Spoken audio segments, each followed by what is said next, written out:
Assalamualaikum warahmatullahi wabarakatuh. Alhamdulillahilladzi wassalla rabbuna ala nabiyil mustafa habibina. Amma ba'du. Para jamaah sekalian rahimani wa rahimakumullah. Alhamdulillah setelah 6 tahun kita enggak ngaji, kita bisa hadir lagi. 6 tahun apa 6 bulan? Oh 6, terasa 6 tahun. Alhamdulillah, mudah-mudahan gairah kita, semangat kita di dalam mengkaji Al-Quran senantiasa dijaga oleh Allah Subhanahu wa ta'ala. Salawat serta salam semoga senantiasa tercurahkan pada baginda Rasulullah Muhammad sallallahu alaihi wasallam, keluarganya, para sahabatnya, dan kita selaku umatnya. Jamaah sekalian rahimani wa rahimakumullah, kita melanjutkan yaitu tentang Allah Subhanahu wa ta'ala memerintahkan kepada Bani Israel untuk menyembelih sapi. Jadi ayat-ayat yang terkait dengan itu adalah dimulai dari ayat yang ke-68, ayat ke-68. Jadi ketika Allah perintahkan kepada Bani Israel untuk menyembelih sapi, lalu kemudian mereka minta kepada Nabi Musa supaya bertanya kepada Allah, sapi yang model apa yang harus disembelih. Akhirnya kemudian diterangkan sapinya itu adalah enggak nom, enggak tua, perawan, lek wedok. Ya, kemampu itu ya. Lalu kemudian setelah itu ternyata sapi yang semacam itu banyak. Kemudian warnane apa? Akhirnya kemudian dipilihkan safra ufaqi. Warnanya adalah kuning tua. Tasurun nadhirin, yang menyenangkan terhadap siapapun yang memandangnya. Ini ayat ke-69. Lalu kemudian ternyata warna yang kuning tua itu juga banyak. Maka kemudian mereka minta, wahai Musa, tolong engkau berdoa kepada Allah supaya Allah memberikan penjelasan kepada kami tentang sapi yang bagaimana yang harus kami sembelih. Kenapa? Karena tasyabaha alaina, masih samar atas kami. Kok kadung wis disembelih tibane keliru, regane larang pisan. Lalu kemudian apa? Akhirnya kemudian Allah memberikan penjelasan kepada mereka, sapi yang harus disembelih adalah innahu yaqulu innaha baqaratun la zalulun tusirul ard wa la tasqil harth musallamatul la syiyata fiha. Sapi yang harus disembelih itu adalah sapi yang tidak pernah dipakai untuk nggaru, untuk membajak tanah, ya, untuk mengairi sawah, wala tasqil harth. Lalu kemudian sapi itu adalah musallamatun, yang tidak cacat, la syiyata fiha, ora belang, warnane kudu bles kuning tua tadi itu, kuning keemasan. Kenapa dipilih kuning keemasan? Karena dulu Bani Israel telah menjadikan anak sapi yang terbikin dari emas. Nah, ini adalah sebagai sindiran yang kuat. Andai kata mereka kala itu adalah melaksanakan gitu aja, selesai itu. Kenapa? Mereka tersebut itu ingin tanya ini, ingin tanya itu, sebetulnya mereka ingin menghela, ingin terbebas dari apa perintah untuk menyembelih sapi itu. Pada akhirnya kemudian Kejaksaan Agungnya dibakar untuk menghilangkan jejak itu. Nah, para jamaah sekalian rahimani wa rahimakumullah. Lalu kemudian apa? Setelah itu Allah memberikan penjelasan yang semacam ini, ya akhirnya merepotkan. Sehingga kemudian Allah katakan la tas'alu an asya'a in tubdalakum tasukum. Kalian jangan bertanya tentang sesuatu yang sudah jelas. Sebab jika kemudian kalian dijelaskan oleh Allah tentang sesuatu itu, tasukum, hal itu akan memburukkan, menjadikan engkau bernasib buruk atau mengalami keburukan, mengalami kesulitan. Andai kata dulu itu adalah cukup kemudian dia menyembelih langsung sembelih selesai. Tetapi karena kemudian dia ngeyel banyak tanya, ya, maka kemudian apa yang terjadi? Maka mereka mengalami kesulitan. Ketika Allah memutuskan warnanya kuning keemasan yang enggak belang, yang enggak cacat, warnanya itu adalah utuh kuning, enggak ada yang lain, maka kemudian mereka akhirnya kesulitan. Pada akhirnya kemudian mereka hanya mendapati satu aja. Setelah googling sapi warnanya ngene itu, ternyata enggak muncul-muncul. Ternyata kemudian apa GPS-nya enggak jelas itu. Akhirnya kemudian oh ya kaya iku diparani. Setelah diparani ternyata memang sapi itu adalah sapi yang diinginkan oleh Allah Subhanahu wa taala dan itu adalah milik anak yatim. Berapa dia harus menebus sapi itu? Dia harus menebus yaitu uang emas yang diletakkan pada tubuh sapi itu. Jadi ditempel kayak gitu, itulah harganya. Akhirnya jatuhnya luar biasa. Mestinya yang tadinya cuma 10 juta, akhirnya jadi 1 miliar barangkali begitu. Jamaah sekalian rahimani wa rahimakumullah. Itulah dampak orang yang kakean takon sama Allah itu. Kenapa sih zuhur itu 4 rakaat dia? Padahal capek-capek kenapa kok 4 rakaat? Kok gak 2 rakaat? Kenapa subuh kita habis istirahat? Lah kok 2? Kenapa tidak 4? Sudah wa bidzalika umirtu wa ana minal muslimin. Ya, karena hal itu aku diperintahkan, ya sudah, aku termasuk orang yang berserah diri. Apa yang diperintahkan oleh Allah dan Rasulnya, ya sudah, ucapkan sami'na wa ata'na. Jangan sami'na wa ngeyelna. Apalagi sami'na wa mikirna wa fikirna, jangan. Ya. Para jamaah sekalian rahimani wa rahimakumullah. Dan akhirnya kemudian di ujung ayat ini, ayat ke-71, fadzabahuha wa ma kadu yaf'alun. Dan mereka akhirnya menyembelihnya sapi betina itu, wa ma kadu yaf'alun, hampir-hampir mereka tidak mengerjakannya. Karena apa? Sulit untuk mencari sapi yang model begitu. Kalau sapi Idul Adha itu kan mau nyari dari Probolinggo, dari Banyuwangi, dari Madura, itu banyak pilihannya. Itu ya. Tetapi untuk yang warnanya bles gitu itu, enggak cacat, enggak berotot, ya enggak pernah dipakai untuk bekerja. Itu kan bukan sapi bukan sapi pekerja, tapi sapi ingon-ingon, mulus. Ya larang regane kan gitu. Barang lek mulus iku larang. Golek bojo ayu tapi ora gelem bondo. Piye itu? Nah, para jamaah sekalian rahimani wa rahimakumullah. Oke. Setelah itu kemudian yang sebelumnya itu ada peristiwa di mana Bani Israel itu ada kejadian orang membunuh. Dulu satu orang dibunuh itu heboh sekali. Ya, sekarang ya Allah, enaknya orang itu membunuh ulama itu, Masya Allah. Hilangnya nyawa seorang muslim satu, orang mukmin satu, itu lebih berat daripada hilangnya dunia seisinya. Para jamaah sekalian rahimani wa rahimakumullah. Nah, setelah itu kemudian ada kasus seorang pemuda mencintai pemudi, di mana pemudi perempuan ini adalah anak dari paman kandungnya. Pamannya punya anak perempuan ayu.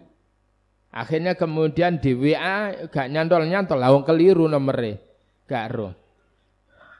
Akhirnya kemudian dia mendekati pamannya, man, anak epean man, dia. Ya sing ngomong dhewe lho, wong adikmu dhewe ngomong, lek gelem ya budhalo, lek gak gelem aja beksa kan gitu ta.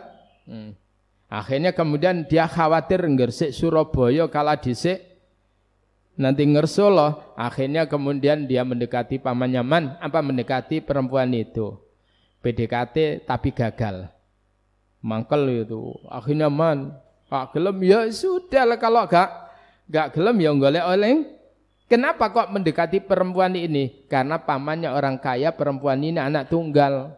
Lah wis ta, kepingin mencari perempuan yang ayu, soge, anak tunggal senden kayu jati itu. Nah, para jamaah sekalian rahimani wa rahimakumullah. Akhirnya kemudian si pemuda ini mulai berniat buruk.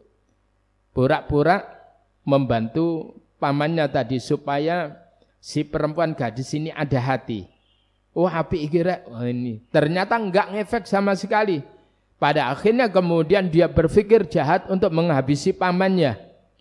Bek-bek pamannya itu kemudian meninggal dunia, dia mau kepada saya. Akhirnya kemudian dia pura-pura membantu bisnis pamannya itu.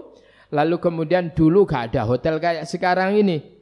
Akhirnya kemudian malam hari dia membunuh pamannya. Dan akhirnya kemudian mayatnya ditaruh di depan rumah orang.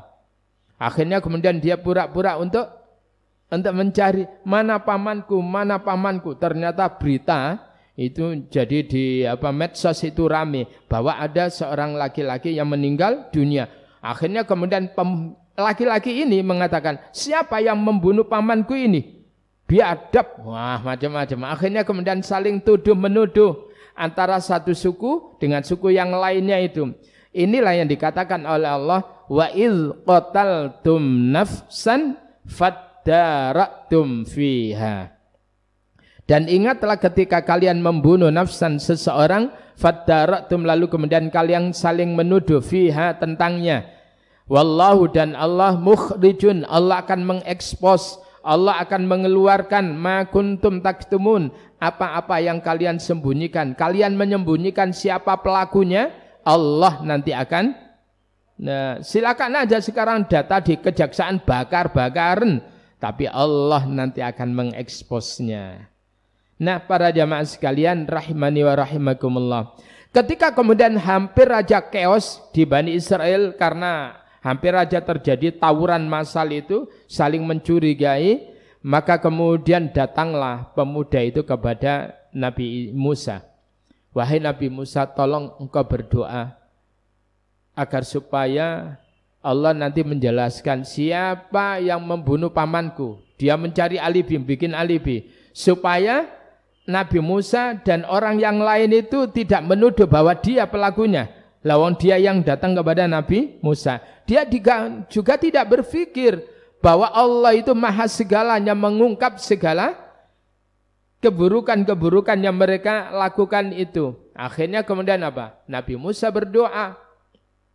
Isi doanya itu adalah faqulna, maka kemudian kami katakan idribuhu, pukulkan dia.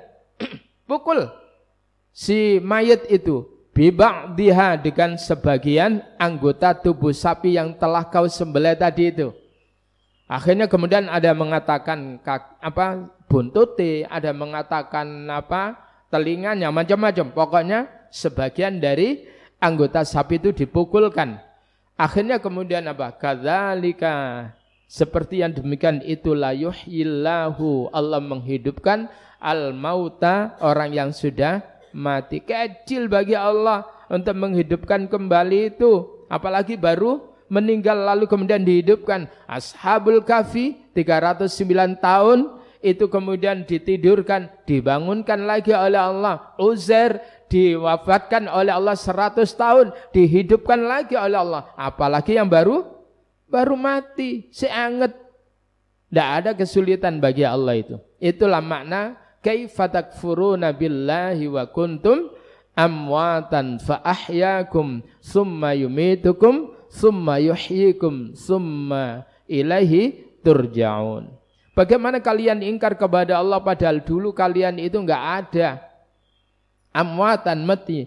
Lalu kemudian fa ahyakum, Allah hidupkan kalian dengan pertemuan suami istri, ibu dan bapak itu. Lalu kemudian setelah kalian hidup, summa yumitukum, dia Allah mematikan kalian. Setelah kemudian kalian hidup, summa yumitukum, kemudian Allah mematikan kalian. Summa yuhyikum, kemudian Allah menghidupkan lagi. Summa ilaihi turja'un, kemudian kalian kepadanya dikembalikan oleh Allah. Itu proses. Sekarang kita ini masih proses yang kedua. Habis gak ada, sekarang ada. Nanti ditiadakan oleh Allah. Di antara gini-gini ini, hati-hati yang ngantuk-ngantuk ini, moro-moro bablas itu. Nah, para jamaah sekalian rahimani wa rahimakumullah. Begitu kemudian dipukulkan, maka kemudian hiduplah. Lalu kemudian Nabi Musa bertanya kepada si laki-laki itu, ya, man yamutuka, dia, siapa yang membunuh kamu? Lalu kemudian man yaqtuluka, siapa yang membunuh kamu? Maka kemudian dia menjawab ibni, yaitu anak dari ibnu akhi, yaitu anak dari saudara laki-lakiku. Saudara kandungku itu anak saudara kandungku, yakni ponakanku itu sendiri. Loh, sing takon nanggen aku. Iya. Akhirnya kemudian hukuman berlaku hukum qisas. Nah, para jamaah sekalian rahimani wa rahimakumullah. Sudah yang sedemikian itu Allah tampakkan bagaimana cara Allah menghidupkan yang mati, wa yurikum ayatihi, dan dia Allah memperlihatkan kepada kalian ayatihi, akan ayat-ayatnya. Harapannya adalah la'allakum taqilun, agar supaya kalian menggunakan akalnya, supaya kalian itu enggak membantah lagi kepada Allah, karena Allah telah tunjukkan kemampuannya, kekuasaannya. Hadirin yang berbahagia, ternyata ketika manusia tersebut itu ditunjukkan oleh Allah akan kekuasaannya, mungkin awal-awal saja itu kemudian wow, subhanallah, percaya, tapi lama-kelamaan hilang. Ada orang itu ketika menikah janji setianya luar biasa, ya. Di dunia ini tidak ada yang paling aku cintai kecuali kau. Itu ngomongnya begitu, sampai mangap itu. Tapi mbel gedes begitu 3 tahun. Nah, kan gitu toh. Jadi anget-anget tai ayam. Nah, para jamaah sekalian rahimakumullah, saya tidak menerangkan tentang ayat-ayat yang bagaimana yang menerangkan bagaimana cara Allah menghidupkan orang yang sudah mati. Sebagaimana Nabi Ibrahim itu minta kepada Allah, kaifa tuhyil mauta, bagaimana cara engkau menghidupkan orang yang sudah mati. Itu ayat ke-260 di dalam surat Al-Baqarah itu. Jadi Nabi Ibrahim diperlihatkan oleh Allah bagaimana cara Allah menghidupkan yang sudah mati itu. Para jamaah sekalian rahimani wa rahimakumullah. Harapannya adalah, ini sapine sapa iki? Harapannya adalah ketika Allah tunjukkan itu hati mereka tunduk kepada Allah. Tetapi apa yang terjadi? Summa qasat qulubukum. Kemudian qasat menjadi keras lah. Ya. Awas. Kalimat qasat itu karena saya pernah itu melihat suatu bacaan namanya qiswah pakai ki. Qiswah pakai ki. Kalau qiswah itu adalah keras, atau qaswah itu keras, tapi kalau kiswah itu adalah pakaian. Ada sebuah KBIH namanya kiswah, itulah keras itu. Tapi kalau kiswah itu adalah pakaian, kiswatul Ka'bah, pakaian Ka'bah. Nah, para jamaah, summa qasat, kemudian menjadi keras. Apa? Qulubukum, hati kalian, mim ba'di dzalika, dari setelah ditunjukkan peristiwa ayat-ayat Allah itu. Mestinya kan hati mereka itu menjadi lembut, menjadi tunduk kepada Allah. Tetapi tidak. Kenapa? Karena mereka itu adalah tidak setuju, tidak mau melihat ayat-ayat Allah dengan benar itu. Allah itu sihir itu. Itu adalah sihirnya Musa. Coba minta ditunjukkan, begitu ditunjukkan mereka menolak. Lah itu. Para jamaah sekalian, begitu kerasnya, fahiya kal hijarah, hati itu seperti batu kerasnya. Tetapi keras-kerasnya batu itu kemudian kalau kena tetesan air itu menjadi lubang, kan itu ya. Tetapi kalau manusia, hati manusia itu kalau sudah keras, diomongi kaya apa, menter. Yaiku wong Jawa ngarani, orang Surabaya ngene wis watu iku. Watune wong kene wangel. Kan itu ya. Nah, para jamaah sekalian rahimani wa rahimakumullah. Aw asyaddu qaswah. Bahkan hati mereka itu lebih apa? Lebih keras daripada batu. Wa inna minal hijarah, ada beberapa ragam batu itu lama yatafajjaru minhul anhar, di mana batu tersebut itu memancarkan minhu darinya al anharu, sungai, apa namanya, sungai-sungai. Jadi ada batu yang kemudian memancar lewat apa? Lewat batu tersebut itu air yang deras yang segar. Loh, masuk waktu kayak gitu kalau kita lihat ke wilayah Batu ya, ke wilayah Malang, ke wilayah mungkin Singosari dan sebagainya. Kita lihat jadi batu yang keras itu ternyata masih mengalirkan sungai-sungai yang dingin sekali airnya. Tapi menungso lek waktu kalau sudah apa? Hatinya keras, senyumnya itu loh gak manis itu sudah. Senyumnya gak manis. Kalau dia melihat medeni. Kalau ngomong gak bisa dirasakno, kasar. Ya itu. Sebagaimana kalau bapak itu kemudian ndak enak hati ambek ibu.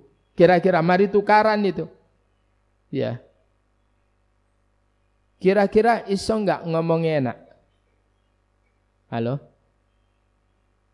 Kira-kira bisa enggak tatapan matanya tersebut itu penuh dengan kasih sayang? Susah. Kenapa? Hatiku lek wis masalah apa? Khatamallahu ala qulubihim wa ala sam'ihim wa ala absarihim ghishawah. Yen hatiku wis masalah, maka dia enggak mau mendengarkan. Telinganya enggak mau mendengarkan terhadap orang yang apa enggak dicocoki tadi itu. Lalu kemudian apa? Delok iku ya wegah kepada orang yang tidak disukai itu. Delok bojone wayu iku lho, tapi kalau masalah mblenek apa maneh kate gak pate ayu. Mbok melukok itu. Para jamaah sekalian rahimani wa rahimakumullah. Gak enak ya. Wa inna minha lamayat yashaqqaqu fayakhruju minhul ma. Jadi sesungguhnya di antara bebatuan itu ada yashaqqaqu yang ada pecahannya, pecah dari pecahannya itu lalu kemudian fayakhruju keluar minhu darinya alma air. Masya Allah. Saya sering kali mencontohkan ketika saya dulu masih remaja datang ke Bali jadi yang ada tempat ibadahnya itu di laut itu apa? Yang kemudian airnya air suci nanti. Apa itu? Kan ada itu. Kemudian ada ular suci kan itu ya. Saya itu kemudian menggunakan waktu itu di waktu zuhur, saya wudhu dengan air itu. Ya. Airnya ternyata jadi tawar. Karena tersaring oleh pecahan-pecahan batu tadi itu. Lalu kemudian setelah itu saya sholat. Saya sholat di situ. Lawang orang-orang tempat sholat. Ya sudah kemudian akhirnya di video oleh orang-orang itu. Ya suka ngurus. Ya.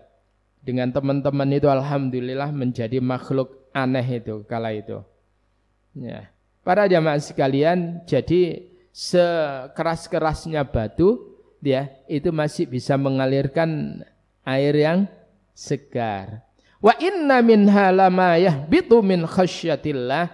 Sesungguhnya di antara bebatuan itu sungguh ada batu yang meluncur itu min khasyatillah lantaran takut kepada Allah Subhanahu wa taala. Para jamaah sekalian rahimani wa rahimakumullah. Ada beberapa model hati. Hati itu ketika kemudian ndelok wong sengsara itu kemudian nangis. Moro-moro nangis itu. Lalu tergerak untuk kemudian mengambil sesuatu untuk menolong saudaranya. Tapi ada hati tersebut itu yang ketika melihat orang sengsara, nangisnya enggak nemen, tapi cuman milih ya. Dia. Jadi menetes air mata, enggak ngero-ngero. Tapi ada orang itu ketika melihat orang sengsara, hatinya berdedek. Dia. Hatinya saja berdedek. Tapi ada orang itu melihat orang yang sengsara itu mengatakan, sapa sing ngongkon sengsara, sapa sing ngongkon ngelarat. Ya. Nah, salamu dhewe dadi wong melarat. Coba, orang yang semacam ini adalah hatinya sudah mati. Sudah keras. Maka kemudian disindir oleh Allah, kalla bal rana ala qulubihim ma kanu yaksibun. Hati mereka itu sudah mengkarat disebabkan perbuatan-perbuatan mereka itu. Para jamaah sekalian, soal hati. Maka yang menjadikan orang itu dapat hidayah itu adalah karena hati. Sehingga kemudian Nabi itu suka berdoa, ya muqallibal qulub, wahai zat yang membolak-balikkan hati, sabbit qalbi ala dinik. Teguhkan ya Allah, hatiku selalu cocok di atas agamamu. Sabbit qalbi ala dinik. Hati ini luar biasa. Hati itulah yang menjadikan orang itu menaruh cinta. Hati. Para jamaah sekalian, rahimani wa rahimakumullah. Apa kira-kira yang menjadikan hati orang itu lembut? Nah ini. Wong maune wangel tuturane, ya apa carane itu kemudian tuturannya gampang itu bagaimana? Satu, mindsetnya harus dirubah. Apa cara berpikirnya itu? Aku ngene iki apa sih untungku? Dia kaku-kakuan iku apa sih untungku? Itu yang pertama. Sebab kalau hati itu sudah objektif melihat sesuatu, bukan subjektif lagi, maka dia akan mudah ditembus oleh hidayah Allah Subhanahu wa ta'ala. Tetapi kalau hati itu sudah tertutup, dia menutup dirinya, dia dari cahaya kebenaran, tidak mau mendengarkan, maka sulit tertembus oleh cahaya hati itu. Maka orang yang tidak tertembus cahaya hati itu dikatakan al-zulmu, gelap, orangnya adalah zalim. Nah ini kembali kepada bersalah.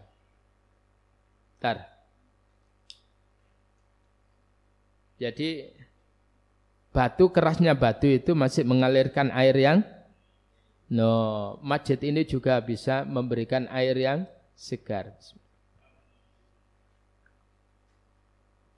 Alhamdulillah. Para jamaah sekalian, di antara hal yang bisa melembutkan hati itu adalah memperbanyak zikir. Memperbanyak zikir. Alladzina amanu wa tatma'inna qulubuhum bidzikrillah. Ala bidzikrillah tatma'innul qulub. Ya, alladzina amanu, dan orang-orang yang beriman itu wa tatma'innu qulubuhum, hati mereka itu menjadi tumaknina bidzikrillah, dengan sebab apa? Berzikir kepada Allah Subhanahu wa taala. Ala bidzikrillah, ingatlah dengan berzikir kepada Allah, ingat kepada Allah, nyambung sama Allah, membangun frekuensi dengan Allah, membuka sinyal kepada Allah, maka tatma'innul qulub adalah hal yang bisa menjadikan hati tersebut tenang. Wong sumpek-sumpek itu karena apa? Karena lisannya kering dari berzikir kepada Allah Subhanahu wa ta'ala. Tapi kalau sekiranya kita ingin kemudian menjadi orang yang tenang, damai, maka kemudian buka sinyal kita kepada Allah Subhanahu wa ta'ala, basahi lisan kita dengan berzikir kepada Allah Subhanahu wa ta'ala. Itu diterangkan oleh Allah dalam surat Ar-Ra'd ayat yang ke-28.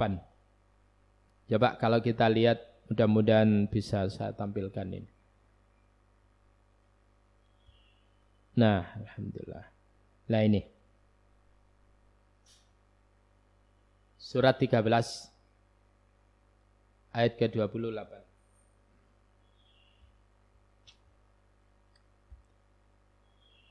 Tetapi zikir yang mana yang bisa melembutkan hati? Zikir ya yang sing dirasakne. Ya. Zikir yang dirasakne, yang diilmoni. Alladzina amanu wa tatma'innu qulubuhum bi dzikrillah. Ala bi dzikrillah tatma'innul qulub.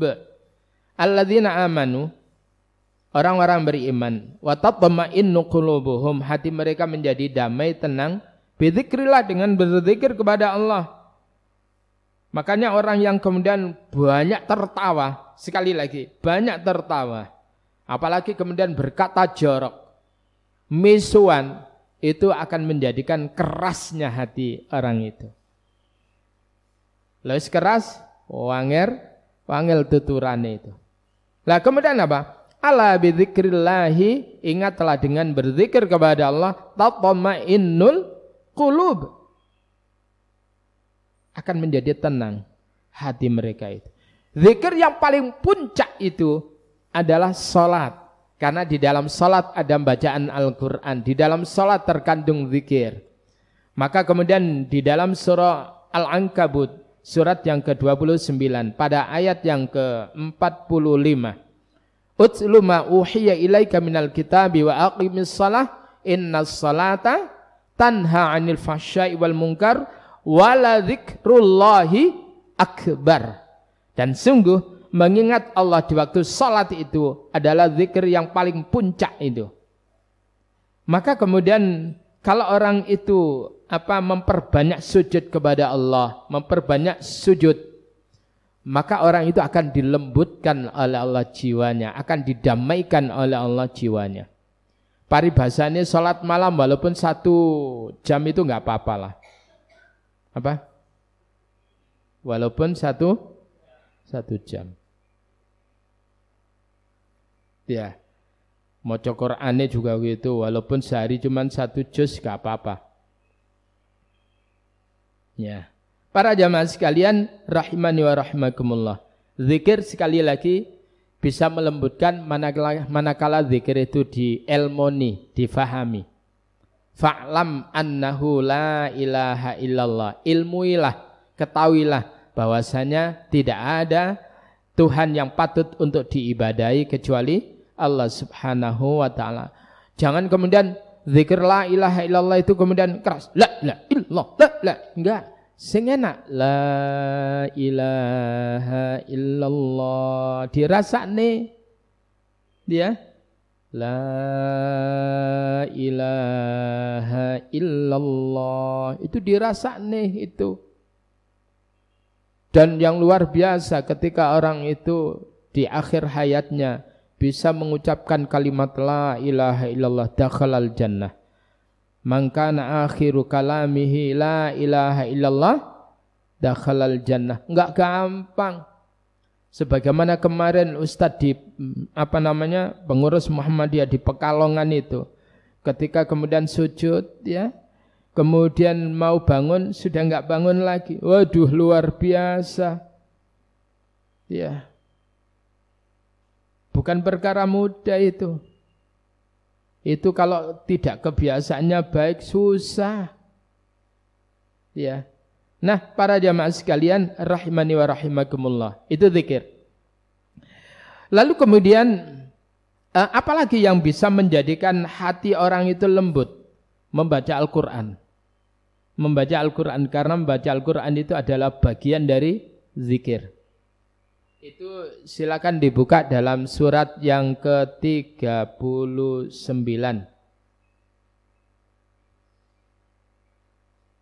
Az-Zumar. Nah, Az-Zumar.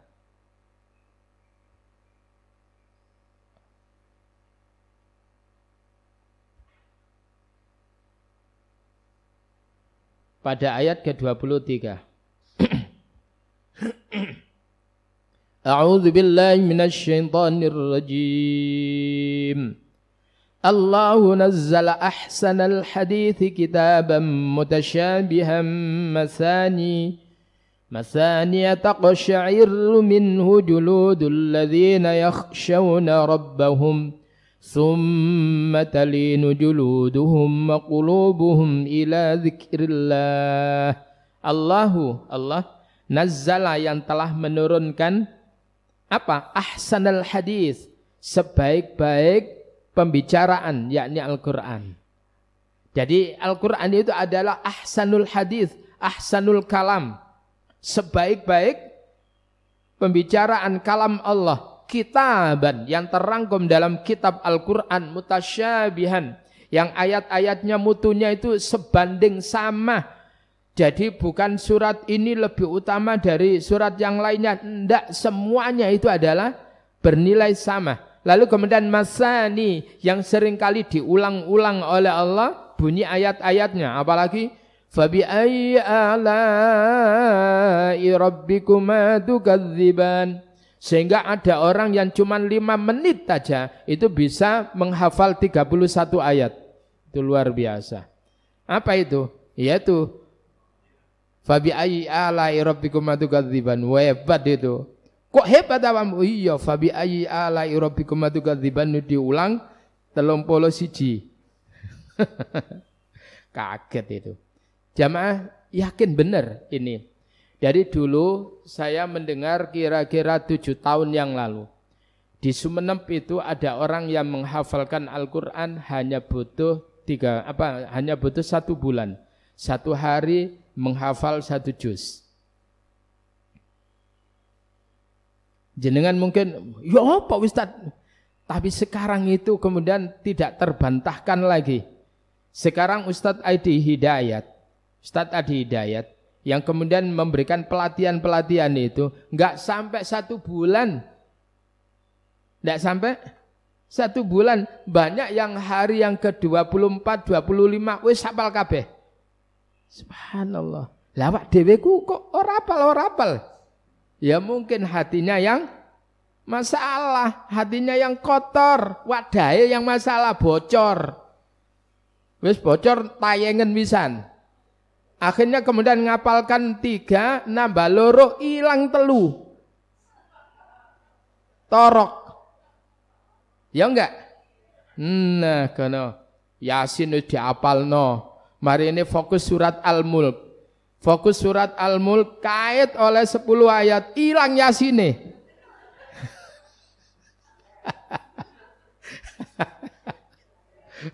Hebat.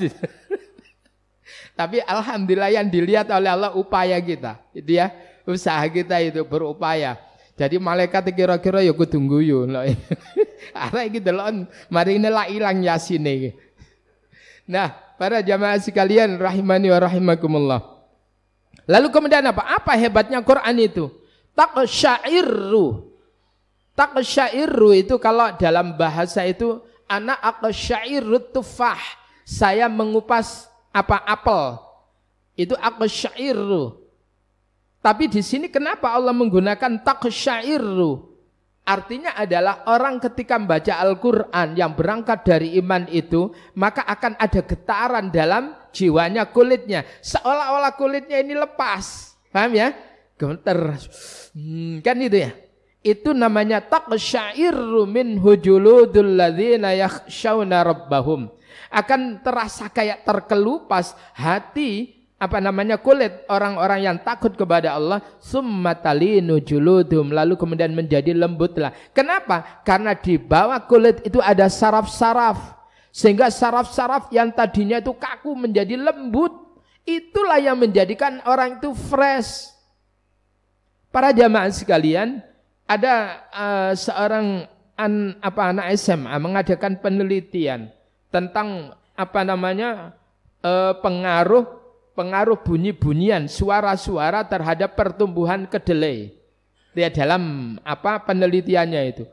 Itu kemudian dibunyikan musik rock, itu malah tambah agak tambah macet itu. Enggak tukul-tukul. Ya, lalu kemudian dibunyikan musik dangdut. Ya wes ngono iku. Gak patek, karena apa? Akan goyangan itu. Akhirnya kemudian dibunyikan musik-musik klasik, iku rodok muncul, rodok tumbuh.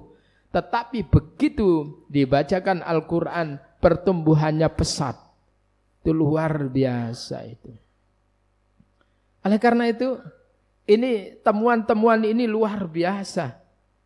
Jadi coba jenengan sekali-kali melakukan itu. Sekali-kali nanti adalah jenengan itu kambing, pelihara kambing, lalu kemudian di kandangnya itu disetelkan murotal Al-Quran itu. Ternyata kemudian di wilayah Mesir atau mana, jadi sapi yang kemudian sapi susu perahan itu kemudian ternyata kandungan air susunya itu luar biasa ketika disentuh dengan kaset murotal Al-Quran. Luar biasa. Lah sapi iso ngono, mosok sapi enggak ngono. Para jamaah sekalian rahimakumullah. Nah, para jamaah sekalian, summatalinu juluduhum wa qulubuhum ila dzikrillah, lalu kemudian menjadi lembutlah kulit mereka wa qulubuhum, dan hati mereka ila dzikrillah, ketika ingat kepada Allah. Nah, ini oleh karena itu membaca Al-Qur'an itu di samping paling gampang untuk mendapatkan pahala, lawang satu huruf berapa? 10. Maka bacalah Al-Quran meskipun satu hari cuma 1 juz. Lek kabotan mari subuh, ya sudah, cuman 2 lembar. Nanti habis zuhur 2 lembar, habis asar 2 lembar, habis maghrib 2 lembar, habis isya 2 lembar. Selesai itu. Menjadi 10 lembar, 1 juz sudah. Nah, ini adalah hal yang bisa menjadikan hati tersebut itu. Para jamaah, tidak jauh-jauh kami melakukan terapi itu ya. Ada orang yang kemudian susah tidur, katanya kena insomnia itu ya. Orang tidur, ya Ustadz saya ini nggak bisa tidur beberapa hari. Hebat, kelasnya malaikat itu. Gitu ya. Sakit semuanya Ustadz, sakit semuanya toh. Akhirnya kemudian kenapa? Akhirnya kemudian sudah ya ada kebetulan dia menyediakan ruangan yang khusus, sudah ada di situ aja baca Al-Qur'an, setelkan kalau capek, setelkan murotal Al-Qur'an. Subhanallah, apa yang terjadi? Maka kemudian orang ini ndelok bantal langsung turu. Itu luar biasa itu. Jadi terapi Al-Quran itu luar biasa. Oleh karena itu apa? Sekali lagi, untuk siapa? Orang kafir itu itu di Perancis itu sudah menjadi uji coba. Orang-orang yang stres itu, ketika disetelkan musik-musik klasik, itu rada enak, stresnya hilang. Saya ini suka musiknya misalkan Umi Kalsum itu. Aransemennya itu bagus karena yang menyusun itu seorang profesor di bidang musik, enak sekali. Tetapi kemudian saya bandingkan ketika saya capek lalu kemudian saya pulang membaca Al-Quran, itu jauh lebih fresh lagi. Itu saya mencoba itu. Dan di Perancis itu mereka yang masih non muslim itu kemudian diterapi dengan musik, ada perubahan sedikit. Tetapi kemudian di waktu berikutnya orang yang sama ini lalu kemudian diterapi dengan bunyi Al-Quran. Karena mereka tidak pernah mendengarkan Al-Quran. Lawang adzane ora krungu kok ning ngene kono. Apalagi bacaan Al-Quran. Maka kemudian dibaca itu lalu kemudian irama yang bagus. Misalkan Suddas. Alhamdulillahi Rabbil Alamin. Ar-Rahmanir Rahim, Maliki Yaumiddin. Ini sudah ketika nom. Ya, saiki wis rada abot to. Ya, siratal ladzina an'amta 'alaihim ghairil maghdubi 'alaihim waladdallin.